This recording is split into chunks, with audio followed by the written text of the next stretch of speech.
Mas Lupti suruh maju untuk disumpah dulu. Silakan Pak Frans. Dipakai tidak apa-apa.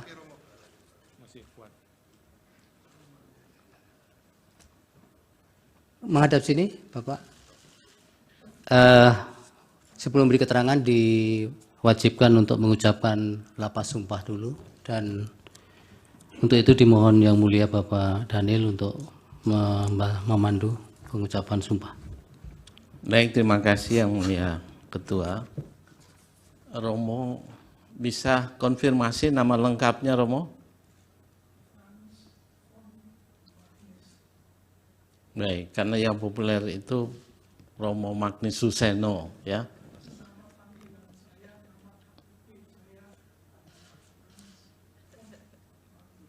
Baik, terima kasih.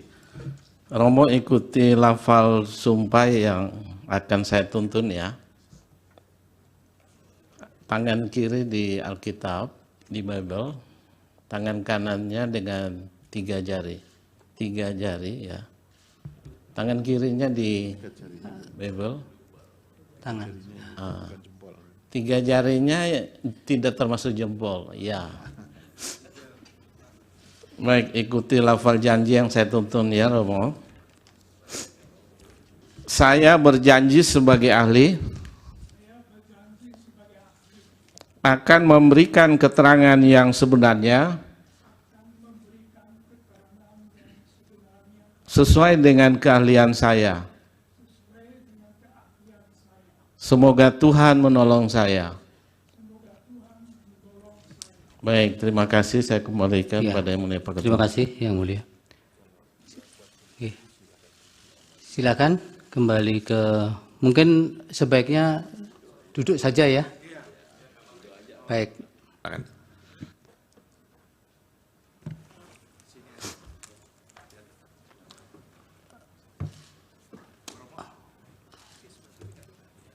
Romo ada waktu sekitar 10 menit untuk menyampaikan pengantar, nanti mungkin ada tanya jawab dari para pihak. Dipersilakan. Terima kasih. Yang Mulia para hakim, berikut ini saya mau memaparkan bahwa dalam kaitan dengan pemilihan umum Februari lalu yang singkat pemilu, ada unsur-unsur yang kalau betul-betul terjadi merupakan pelanggaran etika yang serius, serta apa implikasi pelanggaran-pelanggaran itu. Sebelumnya izinkan saya mengajukan 7 catatan tentang etika. Pertama, etika. Dengan etika dimaksud ajaran dan keyakinan tentang baik dan tidak baik sebagai kualitas manusia sebagai manusia. Etika membedakan manusia dari binatang. Binatang hanya mengikuti naluri-naluri alamiah, tetapi manusia sadar bahwa nalurinya hanya boleh diikuti apabila baik dan bukan tidak baik. Apakah seseorang itu baik atau buruk diukur dari apakah ia hidup secara etis atau tidak. 2. Hukum. Tuntutan-tuntutan paling dasar etika sejak ribuan tahun dituangkan manusia ke dalam ketentuan-ketentuan hukum. Misalnya larangan untuk menyiksa orang lain. Jadi tidak memperhatikan hukum yang berlaku dengan sendirinya merupakan pelanggaran etika. Saya tidak masuk masalah konsensus objekto. 3. Etika dan hukum. Agar manusia dinilai baik secara etis, tak cukup ia tidak melanggar hukum. Etika menuntut lebih, yaitu agar manusia selalu, juga apabila tidak ada ketentuan hukum, harus berbaik hati, jujur, caring, bersedia memaafkan, adil, bertanggung jawab, dan seterusnya. 4. Etika dan penguasa.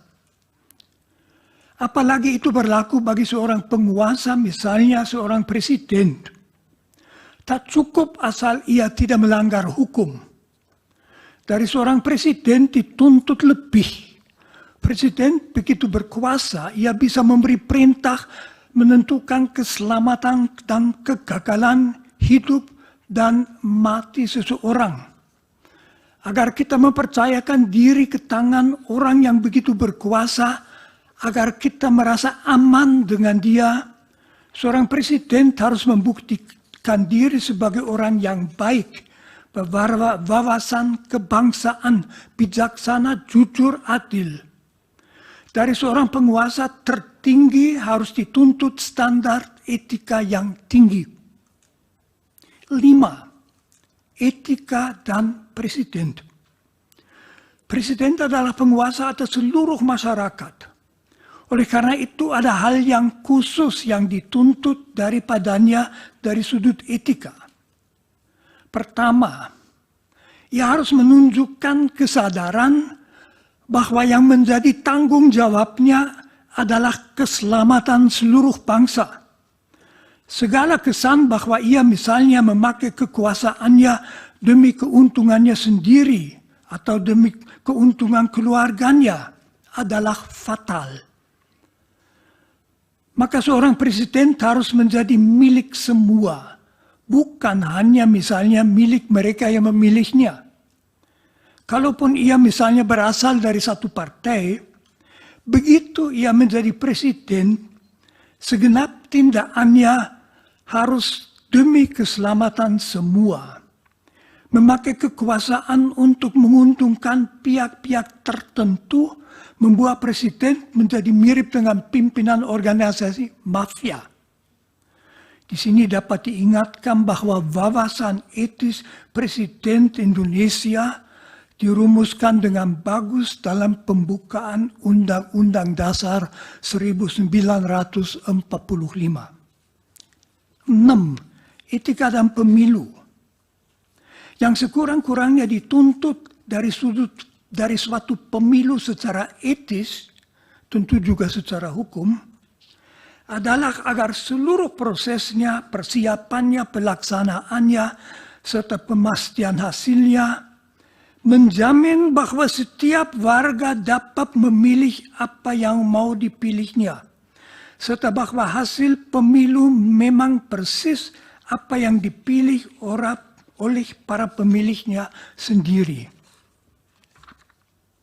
7. Kegawatan pelanggaran etika.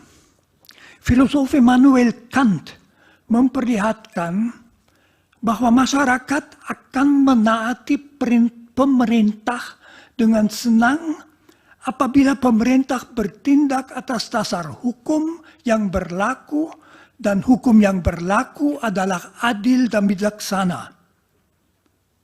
Apabila penguasa bertindak tidak atas dasar hukum dan tidak demi kepentingan seluruh masyarakat, melainkan memakai kuasanya untuk menguntungkan kelompok, kawan, keluarganya sendiri, motivasi masyarakat untuk menaati hukum akan hilang. Akibatnya hidup dalam masyarakat tidak lagi aman. Negara hukum akan merosot menjadi negara kekuasaan dan mirip dengan wilayah kekuasaan sebuah mafia. Sekarang saya ke bagian pelanggaran etika dalam kaitan dengan pemilu 2024. Pertama, pendaftaran Gibran Raka Buming Raka sebagai calon wakil presiden oleh Komisi Pemilihan Umum. Pendaftaran saudara Gibran sebagai cawapres oleh Dewan Kehormatan Penyelenggaraan Pemilu dinilai pelanggaran etika berat karena pendaftaran itu dilakukan meskipun Majelis Kehormatan Mahkamah Konstitusi menetapkan keputusan Mahkamah Konstitusi yang memungkinkannya sebagai pelanggaran etika yang berat. Sudah jelas, mendasarkan diri pada suatu keputusan yang diambil dengan pelanggaran etika yang berat merupakan pelanggaran etika berat sendiri. Penetapan seseorang sebagai calon wakil presiden yang dimungkinkan secara hukum hanya dengan suatu pelanggaran etika berat juga merupakan pelanggaran etika berat. 2. Keberpihakan presiden dan misuse of power. Presiden boleh saja memberitahu bahwa ia mengharapkan salah satu calon menang. Tetapi begitu ia memakai kedudukannya, kekuasaannya untuk memberi petunjuk pada ASN, polisi militer, dan lain-lain untuk mendukung salah satu paslon, serta memakai kas negara untuk membiayai perjalanan-perjalanan dalam rangka memberi dukungan kepada paslon itu, ia secara berat melanggar tuntutan etika bahwa ia tanpa membeda-bedakan adalah presiden semua warga negara termasuk semua politisi. 3. Nepotisme. Kalau seorang presiden memakai kekuasaan yang diberikan kepadanya oleh bangsanya untuk menguntungkan keluarganya sendiri, itu amat memalukan. Karena membuktikan bahwa ia tidak mempunyai wawasan seorang presiden, hidupku 100% demi rakyatku, melainkan hanya memikirkan diri sendiri dan keluarganya. 4. Pembagian bantuan sosial. Bansos bukan milik presiden, melainkan milik bangsa Indonesia yang pembagiannya menjadi tanggung jawab kementerian yang bersangkutan dan ada aturan pembagiannya. Kalau presiden berdasarkan kekuasaannya begitu saja mengambil bansos untuk dibagi-bagi dalam rangka kampanye paslon yang mau dimenangkannya, maka itu mirip dengan seorang karyawan yang diam-diam mengambil uang tunai dari kas toko. Jadi itu pencurian, ya pelanggaran etika. Itu juga tanda bahwa ia sudah kehilangan wawasan etika dasarnya tentang jabatan sebagai presiden, yaitu bahwa kekuasaan yang ia miliki bukan untuk melayani diri sendiri, melainkan melayani seluruh masyarakat. 5. Dan terakhir, manipulasi-manipulasi dalam proses pemilu yang jelas. Kalau proses pemilu dimanipulasi itu merupakan pelanggaran etika berat karena merupakan pembongkaran hakikat demokrasi. Misalnya kalau waktu untuk memilih diubah atau perhitungan suara dilakukan dengan cara yang tidak semestinya. Praktek semacam itu memungkinkan kecurangan terjadi yang sama dengan sabotase pemilihan rakyat, jadi suatu pelanggaran etika yang berat. Terima kasih. Terima kasih, Pak Romo. Dari kuasa hukum pemohon ada yang... Kami akan diwakili oleh Saudara Henry Yosodiningrat dan Saudara Andi Ignatius yang mulia. Silakan, Pak Henry. Terima kasih yang mulia.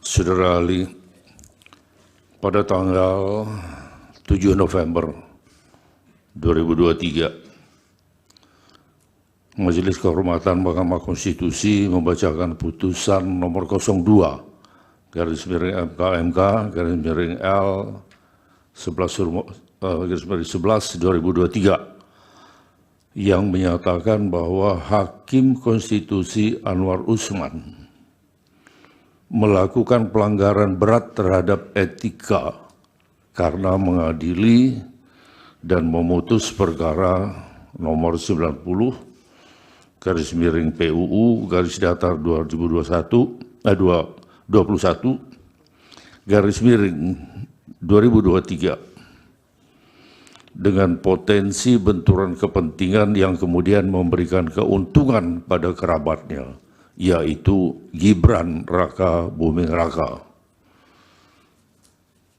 Selanjutnya, pada tanggal 5 Februari 2024, DKPP membacakan putusan nomor 135, 136, 137, 141 PKE garis datar DKPP 12 Romawi 2023 yang menyatakan termohon KPU melanggar etika.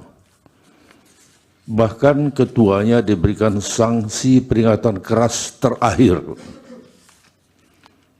karena termohon menerima pendaftaran Gibran Raka Buming Raka tanpa terlebih dahulu melakukan perubahan peraturan KPU nomor 19 tahun 2023. Hal ini menunjukkan bahwa awal mula kontestasi Gibran Raka Buming Raka dalam Pilpres 2024 adalah pelanggaran etika berat.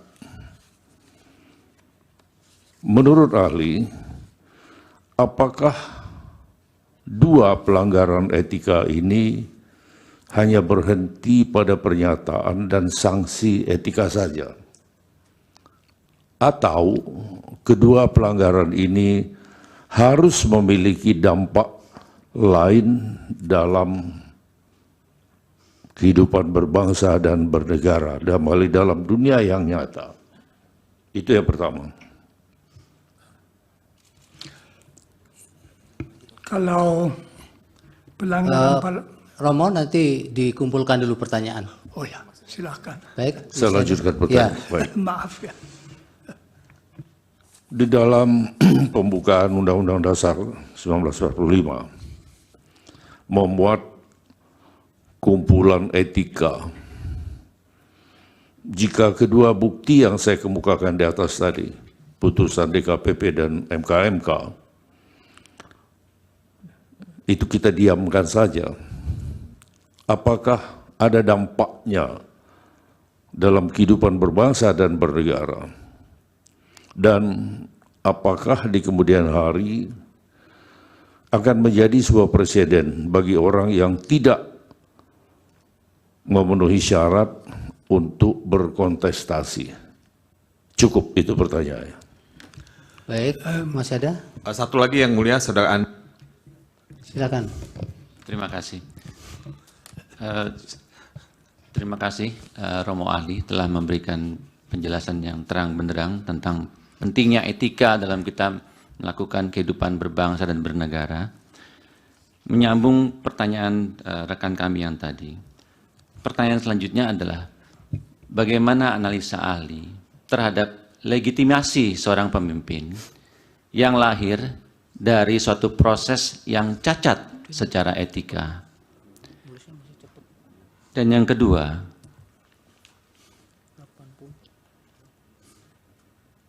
jika proses etika atau keputusan etika tadi tidak ditindaklanjuti, apakah proses hukum bisa melakukan koreksi terhadap adanya pelanggaran-pelanggaran etika yang terjadi berulang kali, agar di kemudian hari perjalanan kita dalam berbangsa dan bernegara tidak tercipta presiden yang buruk sehingga jadi lebih baik? Cukup. Satu lagi yang mulai izin. Agak dipercepat. Baik. Kemudian yang menyangkut mengenai bansos yang lahir dari uang pajak yang dibayarkan oleh negara, yang kemudian dibagi-bagikan oleh presiden tanpa melibatkan pejabat kementerian yang berwenang untuk hal itu. Bagaimana ahli memandang tindakan presiden yang melakukan hal tersebut tanpa mempertimbangkan aspek etika ataupun malah hukum positif yang berlaku? Cukup yang mulia. Baik, dari termohon ada? Cukup? Pihak terkait? Saudara Hotman dan saya akan mengajukan pertanyaan. Baik, silakan. Ya, terima kasih. Pak Romo, pertanyaan pertama saya adalah tadi Bapak mengatakan presiden yang baik. Kalau ada presiden di tahun 2021 membagikan bansos dan pelinsos sebesar 408 triliun. Mic-nya dekatkan, Pak. Kemudian tahun 2022 431 triliun, ya. Jadi tahun 2021 408 triliun, tahun 2022 431 triliun. Apakah itu pemerintah yang baik yang membantu fakir miskin? Tadi kan Bapak menyinggung soal fakir miskin. Pada waktu itu nggak ada pemilu, tapi sudah 400 lebih bantuan pansos dan pelinsos. Yang kedua, tadi Romo mengatakan bahwa presiden seperti pencuri di kantor ngambil duit dibagi-bagikan. Presiden mengambil uang bansos untuk dibagi-bagikan. Apakah Romo mengetahui bahwa bansos yang dibagikan itu sudah ada datanya berdasarkan DTKS, yaitu data terpadu kesejahteraan sosial, dan satu lagi PTKE, pensasaran percepatan penghapusan kemiskinan ekstrim. Data penduduk itu sudah ada semuanya. Presiden hanya simbolik di awal membagikan bansos sesuai dengan data yang sudah ada di kementerian masing-masing. Selanjutnya dilanjutkan oleh kementeriannya. Jadi presiden tidak pernah membagikan bansos di luar data yang sudah ada, DTKS dan P3KE sesuai dengan data kementerian. Dari mana Pak Romo tahu bahwa presiden itu seolah mencuri dari uang bansos lain untuk dibagi-bagikan? Padahal Pak Romo tidak tahu praktek pembagian data itu sudah ada datanya lengkapnya. Data lengkapnya yaitu namanya KPM, keluarga penerima manfaat. Namanya semua ada di situ. Mohon izin majelis karena ahli bukan ahli bansos atau... Ya, sudah tadi pertanyaan. Sudah. Pertanyaan saya. Pertanyaan Pak Hotman yang kedua juga sudah bisa ditangkap, Pak. Ya, karena tadi Jangan kan diulang-ulang. beliau mengatakan presiden seolah-olah pencuri mengambil uang untuk bansos, makanya saya tanya, itu dia tidak ambil tapi ada datanya semua. Iya, sudah. Terima Itu kan kasih. sudah. Iya, baik. Dari Prof. Yusril. Terima kasih Yang Mulia. Saudara ahli, kita paham dalam filsafat bahwa etik adalah filsafat tentang moral, filsafat tentang praksis manusia. Apa yang dikatakan Immanuel Kant, du sollst nicht. Apa yang harus, apa yang wajib, apa yang tidak wajib. Kan mengatakan bahwa norma-norma moral semacam itu tidak dibentuk oleh manusia, oleh satu lembaga atau negara atau apapun, tapi sesuatu yang lahir dari konsen manusia. Dan karena itu dia tahu mana yang salah, mana yang benar, mana yang baik, mana yang buruk. Kalau kita mengikuti filsafat semacam itu, kita sampai pada kesimpulan bahwa norma etik sebenarnya lebih tinggi daripada norma hukum. Bukankah Aquinas mengatakan bahwa norma hukum yang bertentangan dengan norma moral tidak pantas dianggap sebagai suatu norma hukum? Itu dalam semua teologi yang tentu Romo lebih paham daripada saya. Pertanyaannya, pada sisi lain kita mengenal teori tentang hierarki perundang-undangan, hierarki norma di dalam hukum itu sendiri. Kita mengenal ada norma yang lebih tinggi, yang bersifat lebih mendasar, ada norma menengah, ada norma rendah, ada norma yang bersifat pengaturan-pengaturan teknis.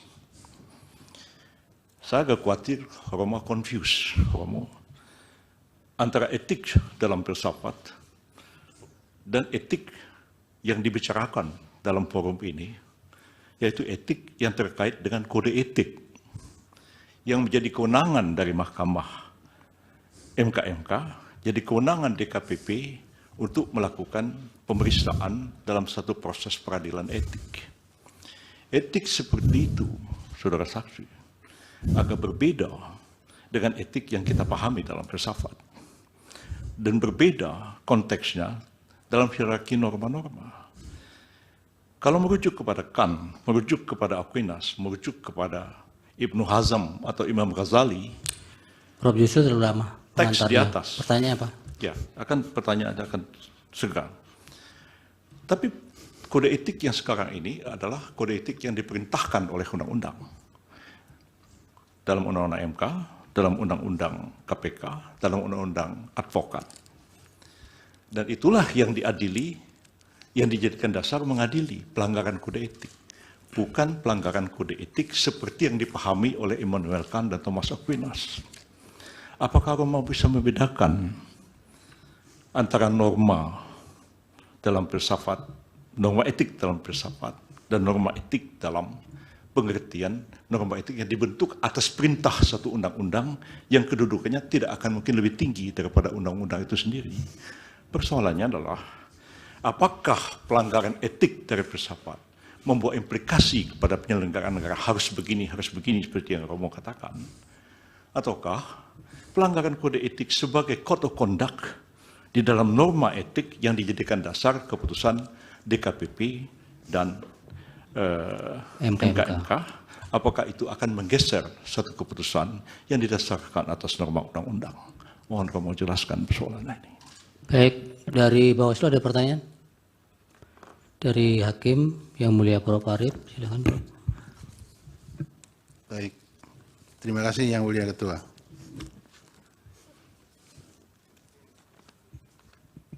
Terima kasih ahli Romo Magnis yang sudah memberikan beberapa catatan di dalam proses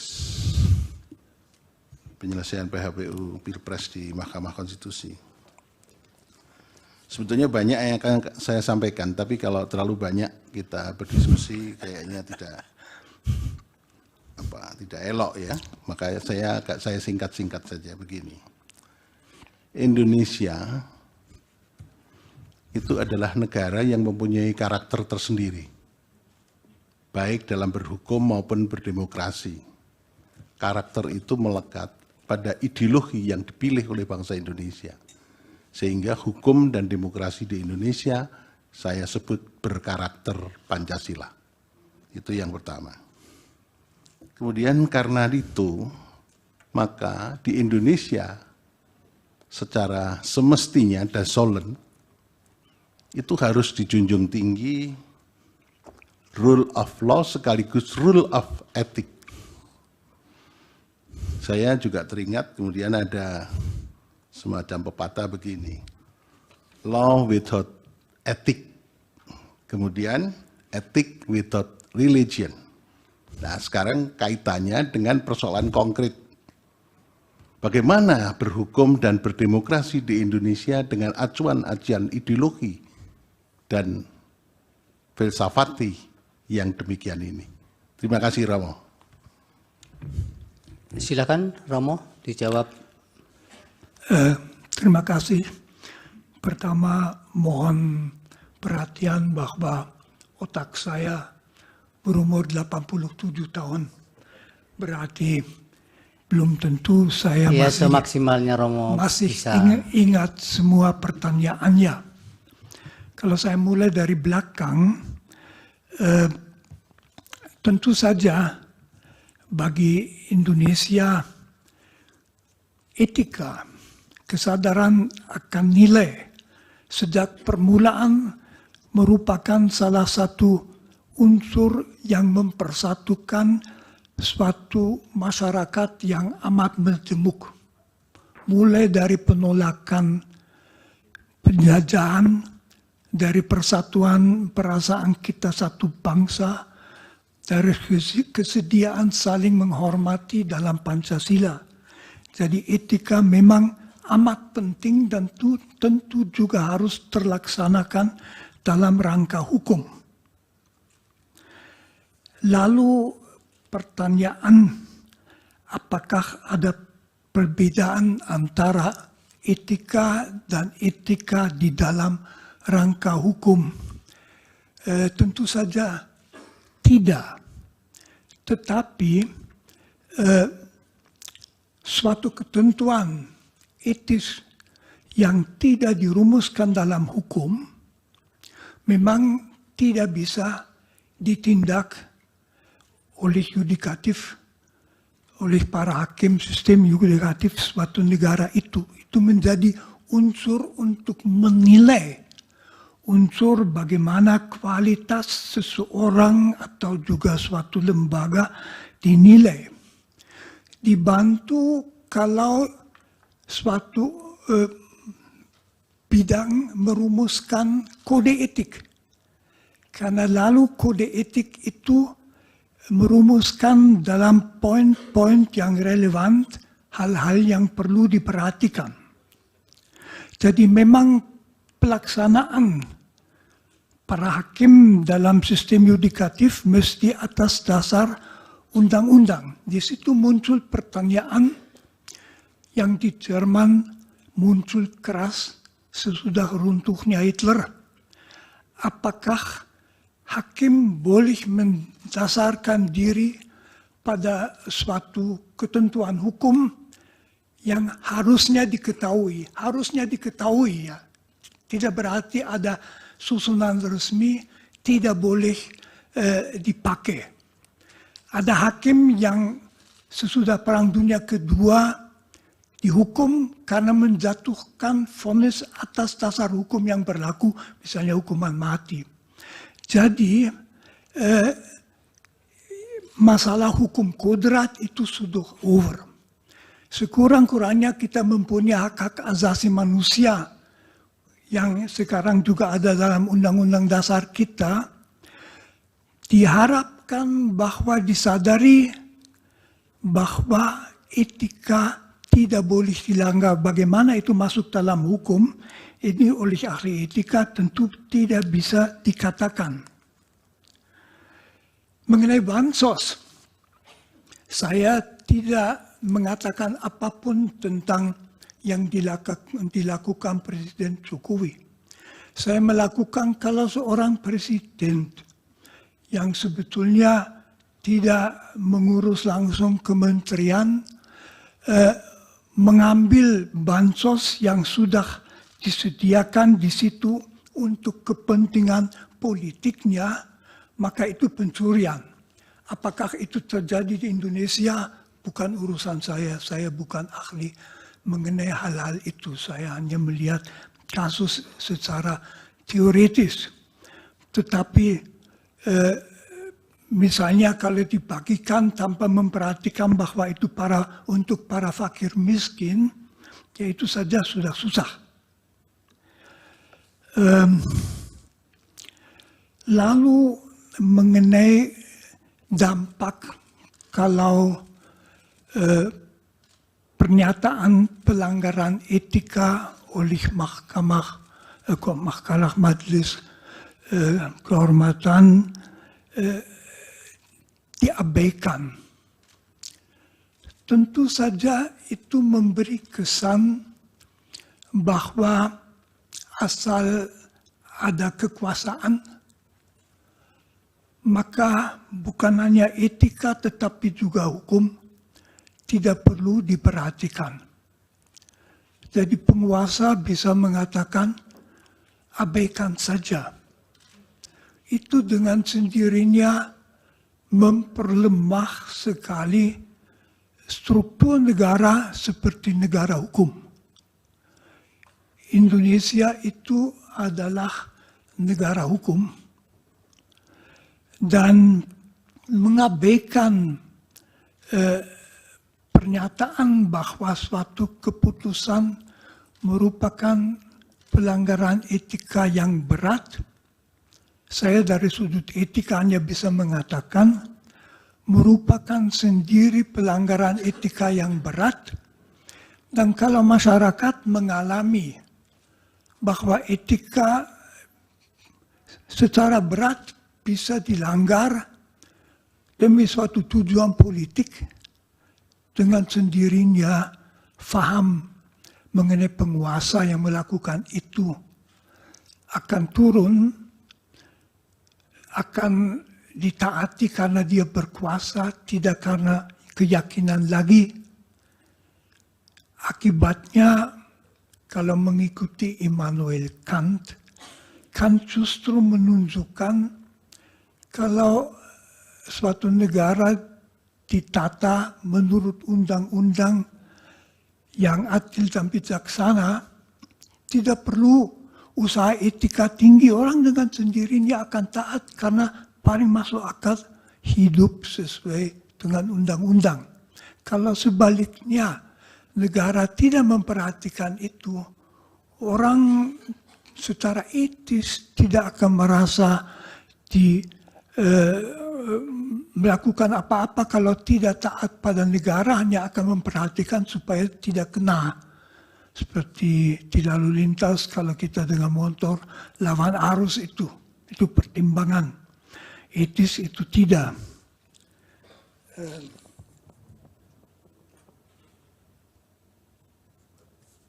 Belum tentu saya jawab semuanya. Cukup, Romo. Waktunya juga sudah habis. Ada satu majelis belum dijawab. Waktunya sudah habis. Ya, tapi dia belum jawab majelis. Iya, itu ahli tidak menjawab juga boleh kok. Oh iya, oke. Terima kasih, Romo. Baik, terima kasih.